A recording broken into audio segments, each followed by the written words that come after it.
Assalamualaikum warahmatullahi wabarakatuh.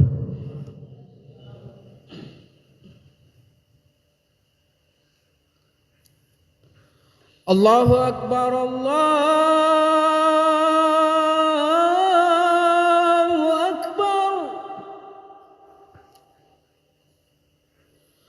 Allahu Akbar,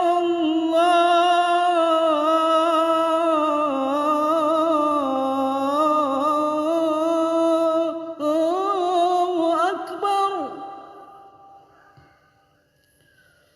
أشهد أن لا إله إلا الله.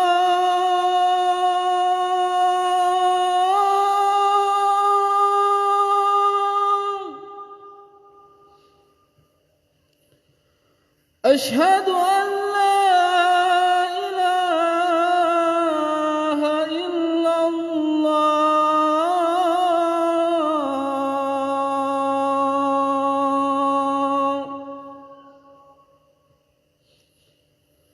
أشهد أن محمدًا رسول الله.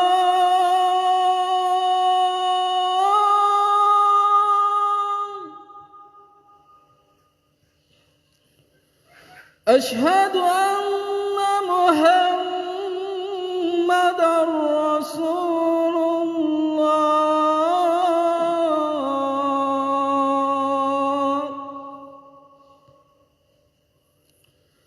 هيا على الصلاة.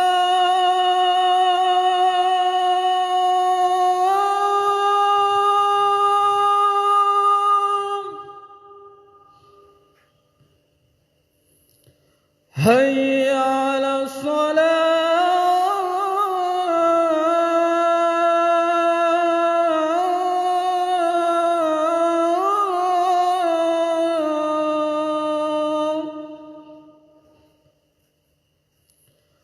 هيا على الفلاح.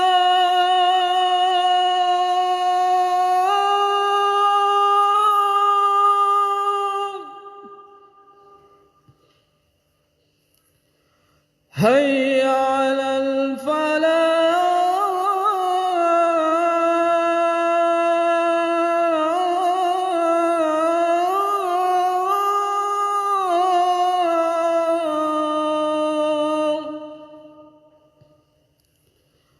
الله أكبر، الله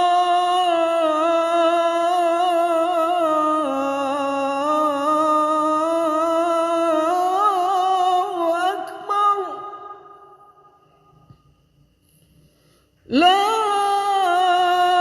إله إلا الله.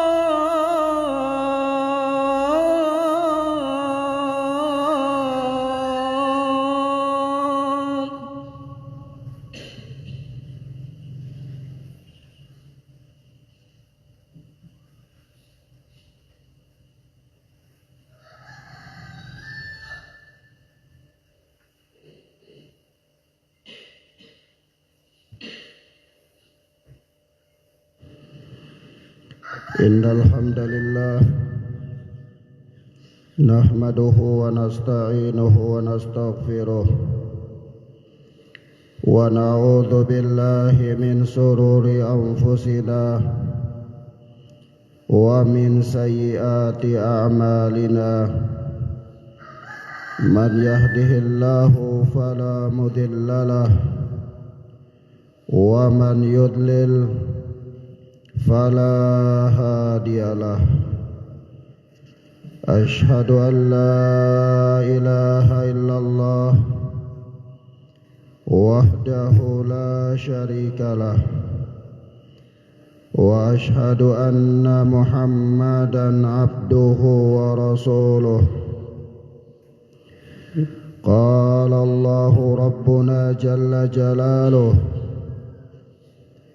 يا أيها الذين آمنوا اتقوا الله وقولوا قولا سديدا يا أيها الذين آمنوا اتقوا الله حق تقاته ولا تموتن إلا وأنتم مسلمون وقال سبحانه يا أيها الناس اتقوا ربكم الذي خلقكم من نفس واحدة وخلق منها زوجها وبث منهما رجالا كثيرا ونساء واتقوا الله الذي تساءلون به والأرحام إن الله كان عليكم رقيبا وقال تبارك وتعالى يا أيها الذين آمنوا اتقوا الله وقولوا قولا سديدا يصلح لكم أعمالكم ويغفر لكم ذنوبكم ومن يطع الله ورسوله فقد فاز فوزا عظيما أما بعد فإن أصدق الحديث كتاب الله وخير الهدى هدى محمد صلى الله عليه وعلى آله وسلم وشر الأمور محدثاتها وكل محدثة بدعة وكل بدعة ضلالة وكل ضلالة في النار أيها المسلمون عباد الله jamaah sholat Jumat hamba-hamba Allah yang mudah-mudahan dimuliakan dan dirahmati oleh Allah Tabaraka wa Ta'ala. Telah berlalu zaman yang panjang, telah berlalu pula rentetan sejarah sejak diutusnya Nabi Muhammad sallallahu alaihi wasallam sampai pada hari kita ini. Waktu terus berjalan, zaman terus berganti. Sebab itu Allah subhanahu wa ta'ala mengatakan dalam ayatnya, A'udzu billahi samil alim minasyaitonir rajim min hamzihi wa nafthihi wa nafthihi wal 'asr innal insana lafi khusr illa alladhina amanu wa 'amilus shalihat wa tawasaw bil haqqi wa tawasaw bis sabr. Demi masa, kata Allah, Allah tabaraka wa ta'ala bersumpah dengan zaman, dan Allah memang layak untuk itu. Allah subhanahu wa ta'ala dalam sumpahnya ini kemudian mengatakan bahwa innal insana lafi khusr, bahwa sesungguhnya manusia itu benar-benar mereka berada dalam keadaan merugi. Sebab itu ketika membaca ayat ini dan merenunginya dengan baik, lalu mentadabburinya, maka Al-Imam Muhammad bin Idris rahimana wa rahimahullah, yang dikenal dengan nama Al-Imam Asy-Syafi'i, beliau mengatakan bahwasanya kalaulah sekiranya Allah subhanahu wa ta'ala tidak menurunkan ayat yang lain kecuali ayat ini saja, niscaya cukup bagi manusia. Ayat yang mempunyai kandungan yang sangat besar, mempunyai kedudukan yang sangat agung, di mana Allah subhanahu wa ta'ala bersumpah dengan zaman, perputaran waktu. Lalu Allah tegaskan bahwa manusia itu benar-benar mereka berada dalam kerugian pada umumnya. Kenapa? Karena pada umumnya manusia itu mereka terlena dengan kehidupan dunia. Pada umumnya fokus mereka tertuju kepada dunia dan berbagai macam perna-perni yang ada di dalamnya. Pada umumnya akhirat tidak nyata dalam pandangan manusia, sehingga kerap kali mereka mengabaikannya atau menganggap kehidupan akhirat adalah kehidupan yang sepele. Maka perkara dunia jauh lebih besar dalam pandangan mereka ketimbang perkara akhirat. Sebab itu Allah subhanahu wa ta'ala mengatakan kepada kita dalam ayatnya, Al-malu wal banun zinatul hayatid dunya. Sesungguhnya harta dan anak-anak itu adalah perhiasan keindahan kehidupan dunia semata-mata. Anak-anak yang dibangga-banggakan oleh orang tuanya, harta benda yang banyak yang menjadi lambang kebanggaan di hadapan manusia, sesungguhnya itu, kata Allah, adalah kehidupan, adalah tipu daya, adalah perhiasan dari kehidupan dunia saja, yang artinya perkara tersebut tidak akan pernah dibawa ke dalam alam kubur, lebih-lebih lagi sampai ke dalam akhirat, ke alam akhirat. Allah tabaraka wa ta'ala dalam ayat lain mengatakan, Alhaakumut takathur hatta zurtumul maqabir.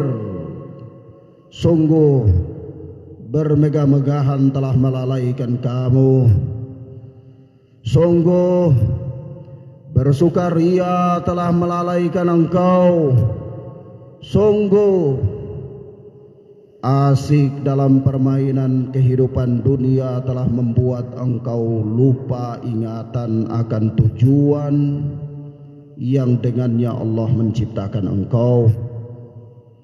Hatta zurtumul maqabir, sampai kalian dimasukkan ke dalam kubur.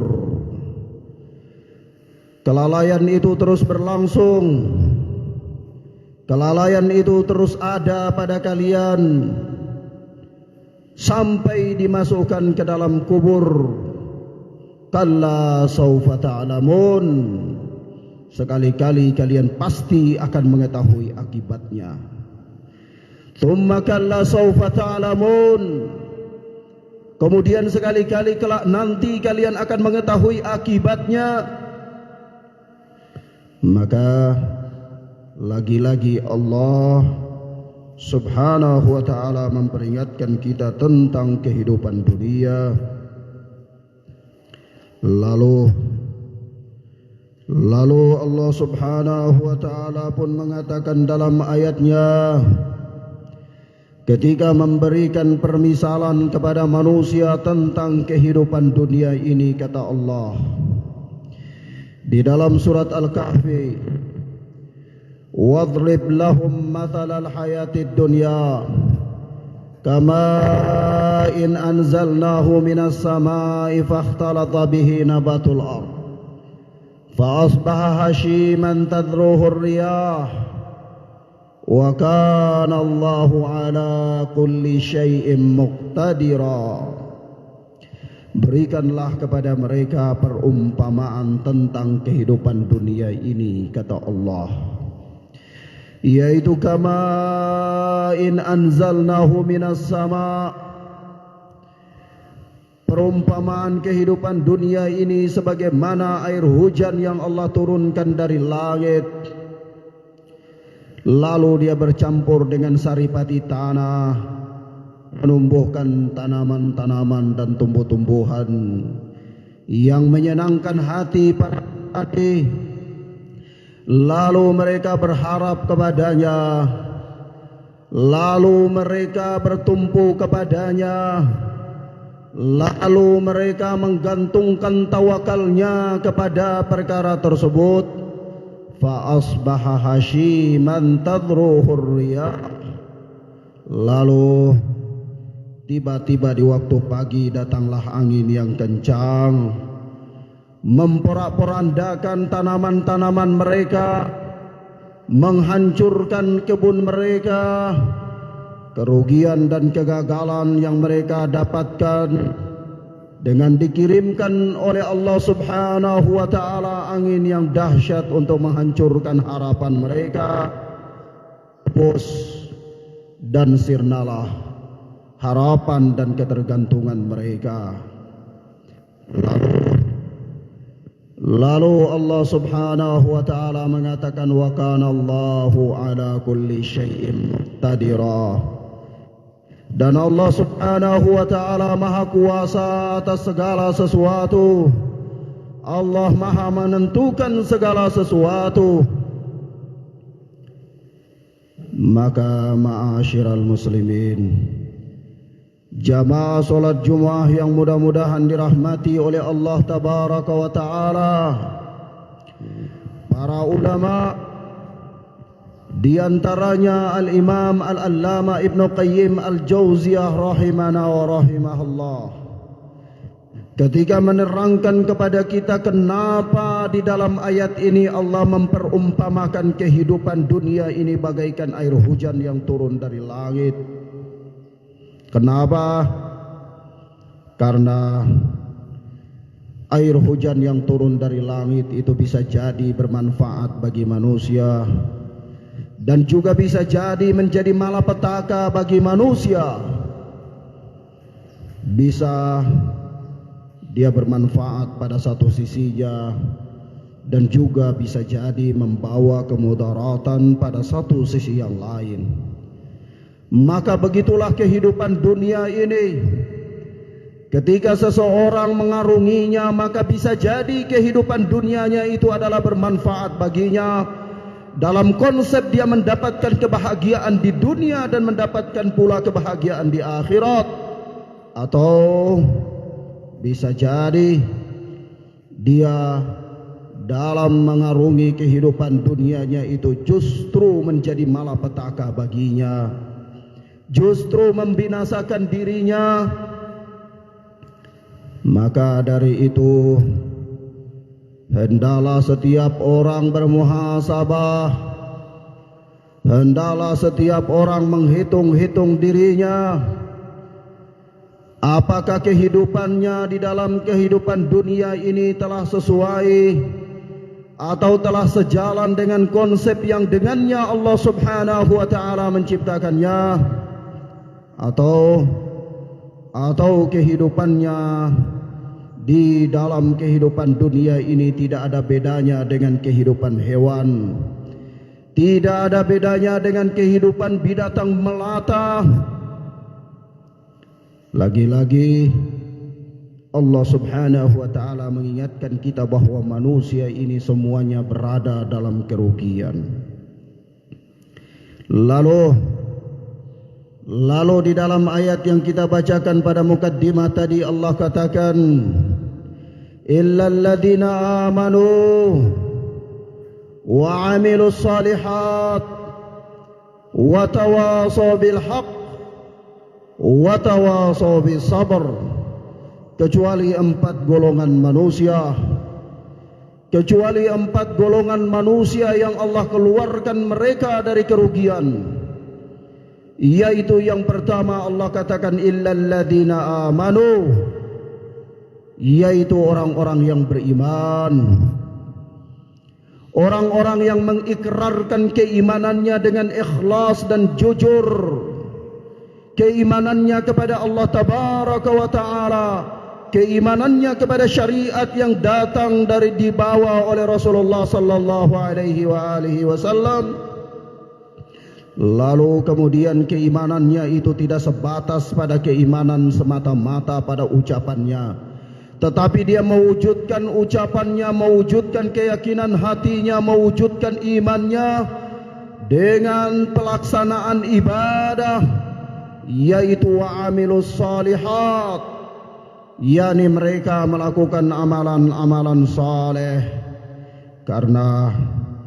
Karena seseorang apabila dia hanya mengikrarkan keimanannya saja, atau dia angkat tangannya dan dia acungkan jarinya lalu dia katakan saya muslim, saya mukmin, saya muslimah dan saya mukminah, tetapi dia tidak mewujudkannya, tetapi dia tidak mengaplikasikannya dalam kehidupannya, dia tidak buktikan dengan melakukan amalan saleh, dia tidak bergegas dalam beramal sebagaimana Allah Tabaraka wa Ta'ala mengatakan wasari'u ila maghfiratin min rabbikum wa jannatin arduha as-samawati wal ard.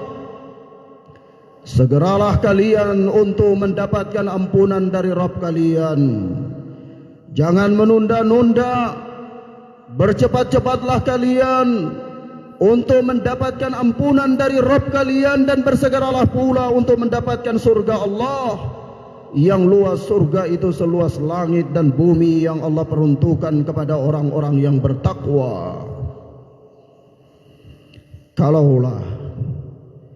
Kalaulah seorang anak Adam dia hanya mencukupkan dirinya dengan pengakuan bahwa dia adalah seorang mukmin atau dia adalah seorang muslim dan dia tidak mewujudkan dalam kehidupan nyatanya, dia tidak membuktikan keimanannya dengan amalan saleh, maka lagi-lagi pengakuannya itu adalah pengakuan yang hampa.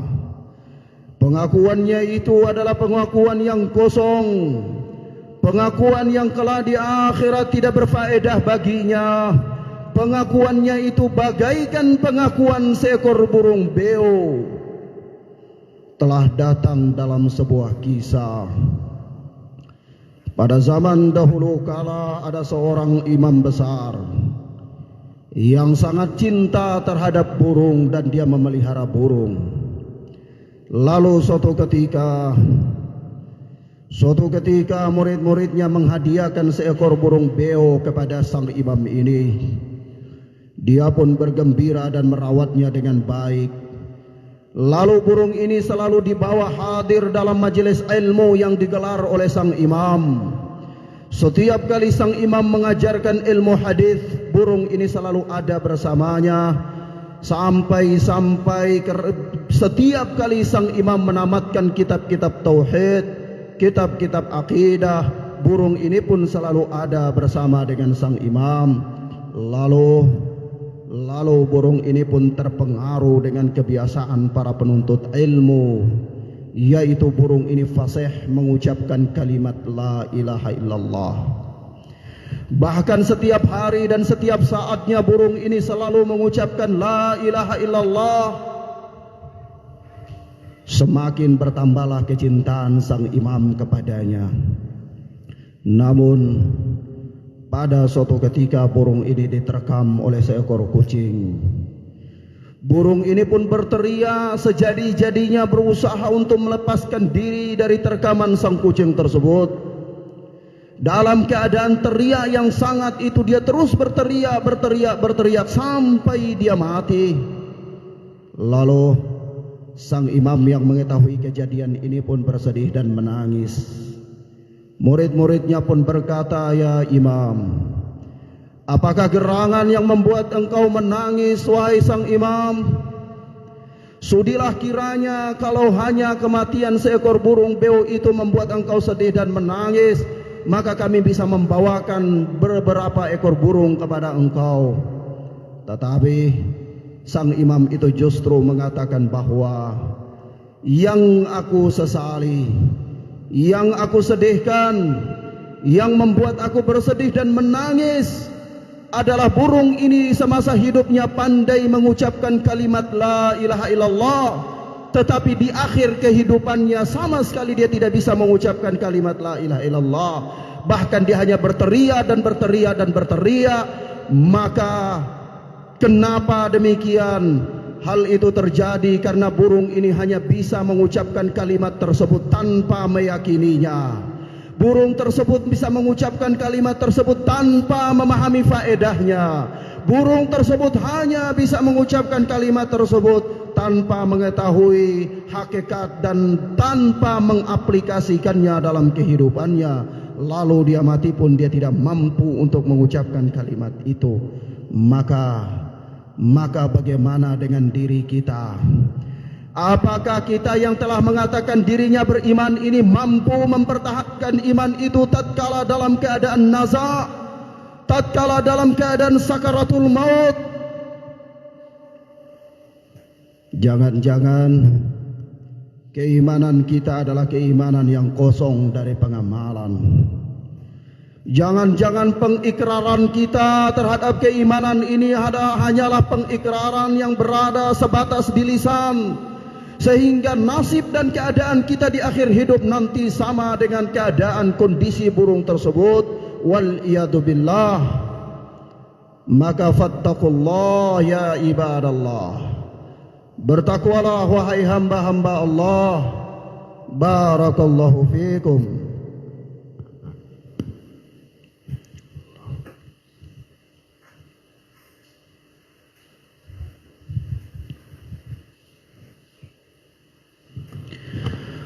Walhamdulillahi hamdan katsiran thayyiban mubarakan fih kama yuhibbu rabbuna wa yarda. Ashhadu an la ilaha illallah wahdahu la syarika lah wa ashhadu anna Muhammadan abduhu wa rasuluh sallallahu alaihi wa ala alihi wa sahbihi wa sallam. Ma'asyiral muslimin, jamaah salat Jumat yang mudah-mudahan dirahmati oleh Allah. Pada khutbah yang kedua ini khatib ingin memperingatkan kita semua dan diri khatib secara pribadi bahwasanya ketika seseorang sedang berusaha untuk menjalani kehidupan dunia ini dengan berupaya komitmen di atas ketakwaan dan amalan saleh, maka penting kiranya agar dia tidak terjatuh dari jalan tersebut, yakni dia menjauhi jalan-jalan ahlul bid'ah, karena merupakan salah satu prinsip di antara prinsip-prinsip ahlu sunnati wal jamaah adalah at-tahdhiru min mujalasati ahlil ahwa, memberikan peringatan keras untuk duduk-duduk dengan pengikut hawa nafsu, karena mujalasatuhum fiha mukhalafatu amrillah, Duduk dengan ahli bid'ah adalah menyelisihi perintah Allah, dan hal tersebut dapat membuat seseorang menyimpang dari jalan kebenaran, bisa membuatnya terjatuh dari keimanannya. Oleh sebab itu Al-Imam Al-Hasan mengatakan, mazdada sahibu bid'atin ibadatan illa zdada minallahi bu'dan. Tidaklah seorang pengikut hawa nafsu bertambah semangat dalam beribadah. Tidaklah seorang ahli bid'ah semakin bersemangat dalam beribadah, melainkan akan membuat dia semakin jauh dari Allah Subhanahu wa ta'ala. Maka orang yang ingin komitmen di atas jalan kebenaran, maka tidak ada peluang baginya kecuali harus beramal di atas sunnah, harus menapaki jalan yang ditempuh oleh Rasulullah dan para sahabatnya. Dan tidaklah seseorang beramal dengan kebid'ahan, melainkan akan membuat dia semakin jauh dari Allah, membuat dia akan semakin jauh dari Allah Tabaraka wa ta'ala. Maka dari itu Amr bin Qais al-Mala'i rahimana wa rahimahullah pernah berkata, idza ra'aita syabba awwala ma yansha'u ma'a ahli sunnah wal jamaah farjuh, wa idza ra'aitahu ma'a ahli al-bid'ah fayyas minhu, fa inna syaba ala awwali ma nashu'u. Apabila engkau melihat seorang pemuda pada awal pertumbuhannya dia hidup bersama ahlu sunnati wal jamaah, maka berharaplah kebaikan pada dirinya.